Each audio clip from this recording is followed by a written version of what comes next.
বারাকাতুহু। ওয়ালাইকুম আসসালাম ওয়া রাহমাতুল্লাহি ওয়া বারাকাতুহু। কি অবস্থা রহিম ভাই, কেমন আছেন? আছি আলহামদুলিল্লাহ ভালো। তো কাজ কাম কেমন চলতেছে আপনার? চলতেছে আলহামদুলিল্লাহ ভালো।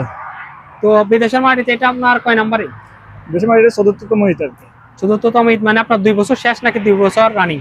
2 বছর শেষ। মানে 3 বছর পড়ছে মাত্র।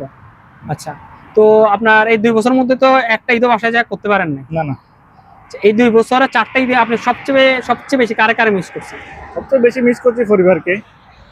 ধরেন পরিবারে তো মা বাবা আছে, আপনার ওয়াইফ আছে, আপনার মেয়ে আছে, যে এমন একটা মানুষ আছে যে মানুষটা আপনার পাশে থাকলে এই টাইমে আপনি সবার যে পূর্ণতা পাইতো, এরকম কোনো মানুষ আছে কিন্তু? তোমার আছে আমার বাবা আর কি।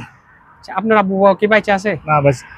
আচ্ছা, আচ্ছা, আল্লাহ তাআলা জান্নাত নসিব করে। আচ্ছা, এখন আপনি বিদেশে আসছেন, নির্দিষ্ট কোনো তো একটা উদ্দেশ্য আছে, ফাও তো আসেন নাই। আসছি পরিবারকে হাসি খুশি রাখার জন্য আসছি আর কি। আচ্ছা, মানে আপনার উদ্দেশ্য কি শুধু এটাই যে আমি আমার পরিবারটা হাসি খুশি থাকুক, ভালো থাকুক? এটাই। তো সব তো শুধু পরিবারের জন্যই করতেছেন, পরিবারের হাসি খুশির জন্যই করতেছেন, উদ্দেশ্য এটা। তো নিজের জন্য কি করলেন? নিজের জন্য কিছু করার নাই, পরিবারের হাসি খুশি থাকলে আমি আলহামদুলিল্লাহ খুশি। আচ্ছা, মনে করেন যে আপনি এখান থেকে টাকা পাঠাইতেছেন, তাও পরিবারের কাছে ক্যাশ, পরিবারের কাছে তার মধ্যে আপনি যা যা করতেছেন সব পরিবারের নামে করতেছেন। দেখা গেছে যে আপনি 10 বছর 20 বছর পরে বাসায় গেছেন বা বৃদ্ধকালে বাসায় গেছেন, তখন আপনার পরিবার আপনার টাকা পয়সা সবকিছু নিজেরা রেখে দিয়েছে, আপনার নামে কিছু করে নাই। তখন ওনারা ওনাদের মতো হচ্ছে সেটেল, আপনার পাশে কেউ নাই, তখন কি করবেন? তখন কিছু করার নাই, আর কি করবো তখন?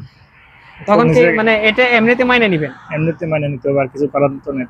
তখন ওই বৃদ্ধ বয়সে আপনার তো কিছু করার শক্তিও নাই, তখন আপনি কেমনি কি করবেন? কারণ আপনার তো এক্সট্রা ক্যাশ ক্যাপিটাল নাই যে এটা ওখানে দিয়ে এটা দিয়ে খাওয়া দাওয়া করবে। তখন আর কি করবো, কপালে যেটা আছে আপনার সেটা হবে আর কি। তার মানে ওরা না থাকলে তখন হচ্ছে আপনি ভাগ্যের উপর ছেড়ে দিবেন যে আল্লাহ তাআলা যা করার করুক। এখন আমি ওনাদের জন্য টাকা পাঠাইছি, ওনারা ভালো রাখছিল, এতে আপনি খুশি। এটাই খুশি না, মানে এখন আপনার উদ্দেশ্য শুধু একটাই, পরিবারকে হাসি খুশি রাখার জন্য। এখানে আপনি যাই করেন, কষ্ট করেন, মানে পরিশ্রম করেন, পায়ের গাম মাথার গাম পায়ে ফেলান, সমস্যা নাই, কিন্তু দিন শেষে আপনার পরিবারটা হাসি খুশি থাকলে এটাই আপনার পক্ষে। এটাই খুশি। ঠিক আছে ভাই, আল্লাহ তাআলার কাছে দোয়া করি যাতে আপনি আপনার পরিবারের সবসময় হাসি খুশি রাখতে পারেন, এবং আপনি বাসায় গেলে যাতে আপনার পরিবার আপনার পাশে সবসময় থাকে। ওকে, দোয়া রইল। আসসালামু আলাইকুম।